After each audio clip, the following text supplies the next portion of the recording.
You should have got this puzzle.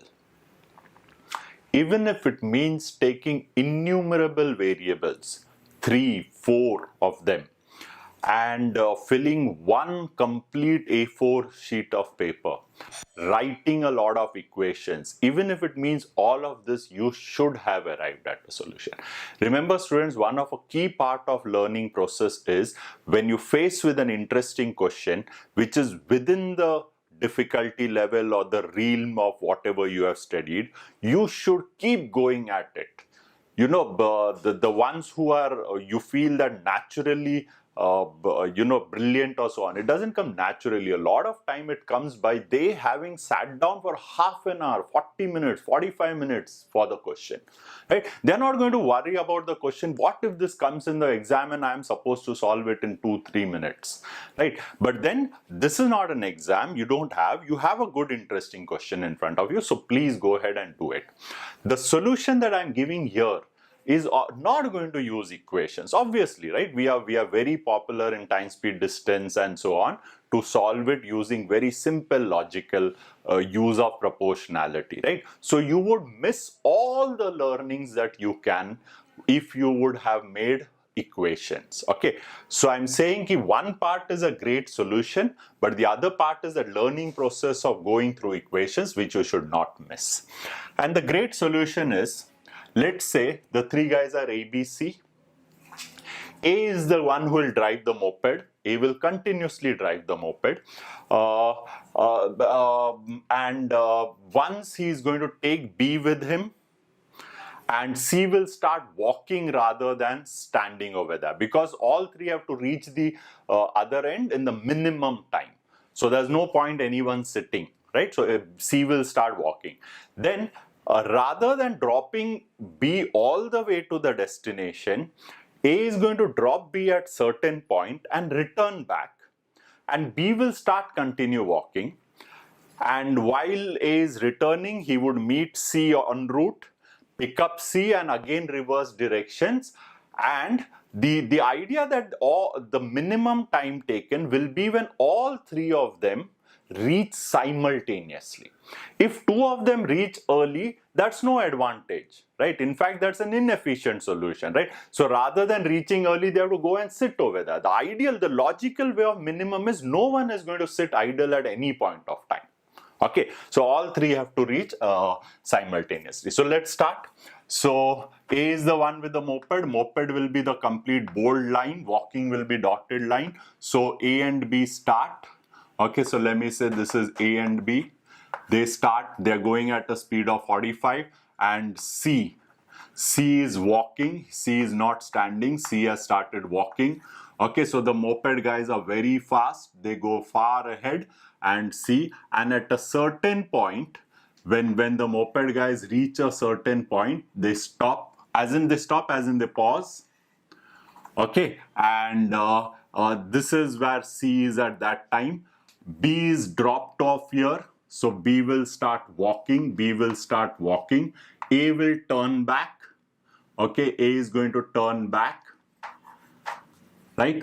And B will walk. This is that point, and they'll continue. So C is walking some more. A is driving. B is walking ahead. Okay, A drives. A drives, and somewhere A will meet C. So this is where A has met C, right?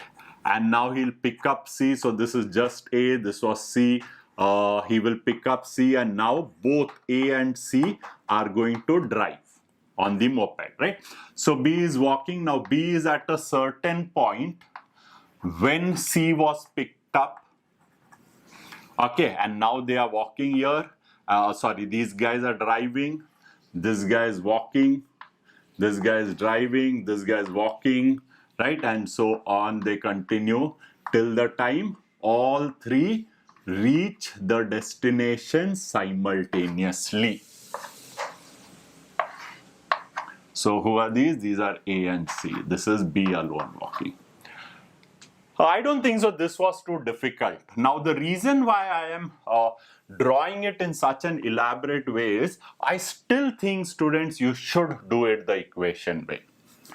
Okay, don't take it very lightly. Yeah, everything in the exam is not going to strike you to be done in a logical way. So you should do it the equation way. And please understand why I marked these two different points is a lot of people do get confused, right? This is the point where A has picked up C. Then what is this point? This is the point where C has reached when B was dropped off. Okay, B was dropped off. That doesn't mean C is picked up at that moment, right? So B was dropped off. C has reached a certain point. Now A has to come back. So C will start walking a little more ahead. And this is where he was picked up. And this is where C was picked up. That is the time B was not standing over here. He had started walking, right? So I've just given you clues for writing equations in a little more better manner. You'll just have to name the points P, Q, R, S, T and whatever it is. Now for the logical solution. We know that the total distance, is this in the screen? Yes, is 12 kilometers, and we know the speed of the bike. The speed of the bike is 45 kilometers per hour, and speed of walking is 5 kilometers per hour. Dotted lines, right? Okay. How do you notice shortcuts? How do you notice logical ways? Do you see that A and C were at the same point at start? Now A started on the bike and C started walking. Now this is a very common scenario. Two people at the same point, one goes faster and one starts walking slower. This is your relative speed. So the relative speed is going to be 45 minus 5. And they go that way. And what is the shortcut for relative speed? The gap is increasing. Okay. And then at a certain time, A reaches here and C is here, right? After this point, A has reverse direction, C is here. So now are they coming to it? It is again a relative distance. Now the speed is going to be 45 plus 5, 50 kilometers per hour. Very standard till the time they meet. So this is just a question of two people together, separated, the gap increases, they start moving together, they meet. There are lots of clues that you can do here. Why I'm again postponing the solution is I want you to think, right? If I start speaking, the solution gets done like this, students. And it is two ways. C is walking at a speed of 5. A is driving at a speed of 45. The ratio is 1:9. If C walks for a distance of D. Now A started at the same time and again they are at the same time over here. So A and C have been walking, driving for the same amount of time. If C has covered D, then A would have covered 9D. So this distance is 9D. And out of this complete distance being 9D, this first part is D. So this remaining part has to be 8D.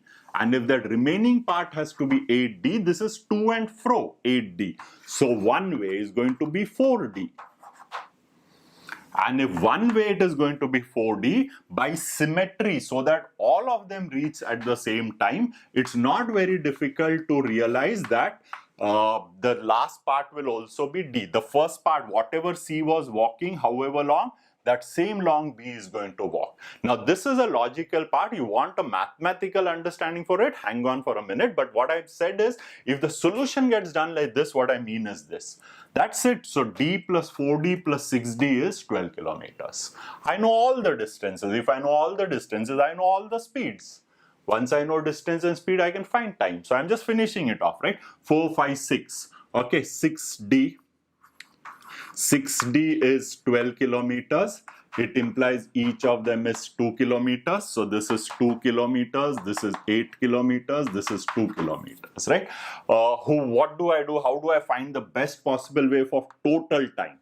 For total time, the best possible way is either I can say C is walking for so long and is then driving. Okay, let's do that. Okay, C is walking for how many kilometers? 2 kilometers at a speed of 5 kilometers per hour.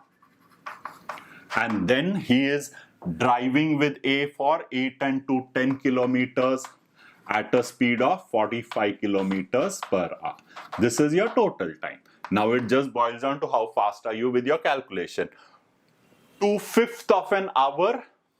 Okay, 2/5 of an hour. 1/5 of an hour is 1/5. Right? Is this 2/5? Yeah, 1/5. 12 minutes. So 2/5 of an answer is 24 minutes. Have I also answered how much time C is walking? C is walking for 24 minutes. How is this? Let's do this. Okay, this is going to be what? 5 to 2/9. Is it? Yes, 2/9 of an hour. Okay, so 2 by 5 2s are 5 9s are 2/9 of an hour. Force yourself to do it orally, student. It should be done orally. 2/9 of an hour. You want to change it into minutes. It's going to be into 60. That how does that 3 cancel? 3 3s are 3 20s are. Oh, 40 by 3 minutes. And what is 40 by 3 minutes? 13 minutes. 40 by 3 is 39 by 3 is 13 minutes. 1/3 of an hour. 1/3 of an hour is 1/3 of a minute is 20 seconds.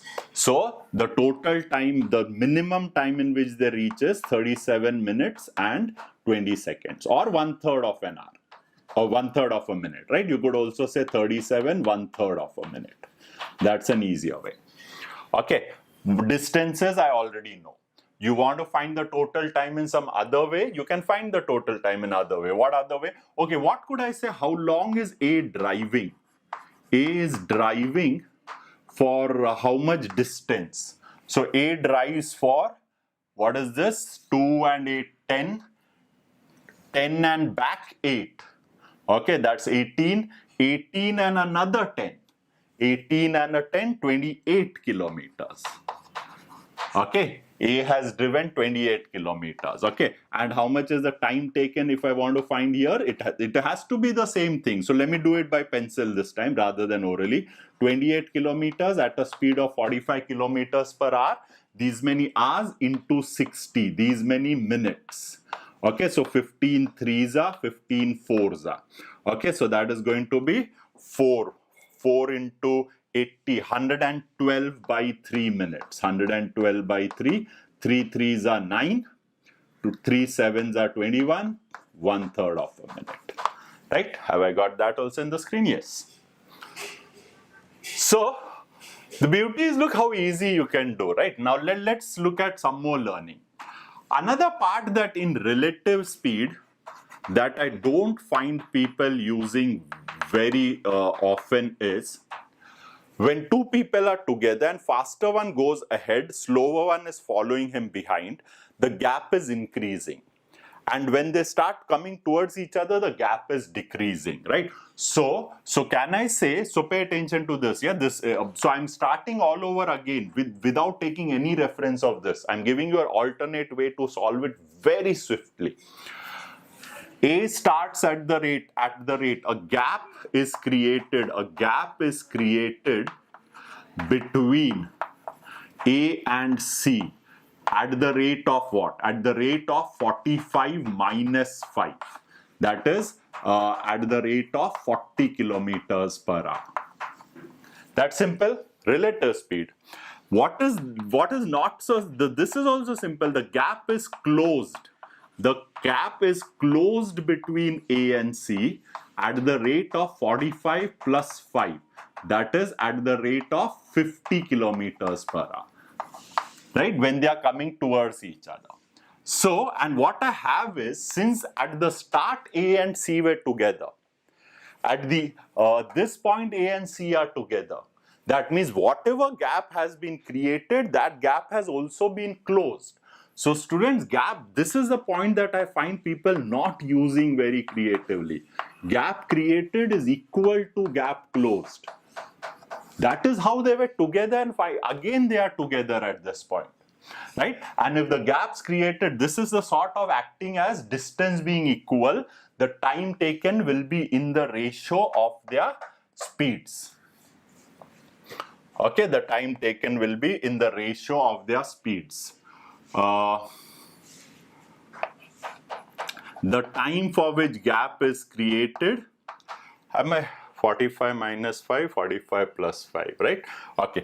the gap is created and the time gap is closed has to be in the ratio. Closed will be faster, they'll close it faster, relative speed, so will be 4:5, or time is, this is 4, this will be 5, right? So how long is A going to create the gap? This, where am I? Let me get my thoughts, right? So A starts, this is when A is creating the gap, okay? And this is the distance when A is closing the gap, right? And they will be in the ratio 5:4, right? So look here again, this distance is when the gap is being created by A.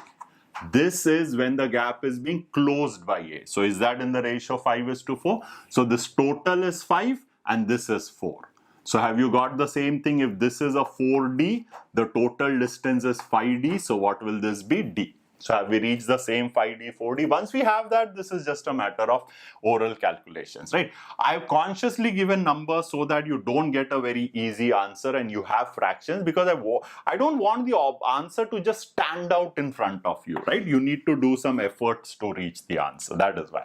So I think this is also a very interesting way to handle it.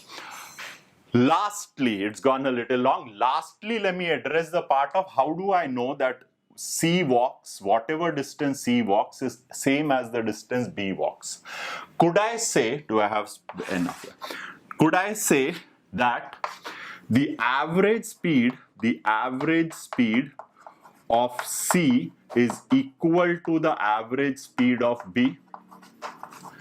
And why is this so? Why is the average speeds equal? Because both of them are at the start simultaneously. Both of them reach the destination simultaneously. So they have covered the distance of 12 in equal time.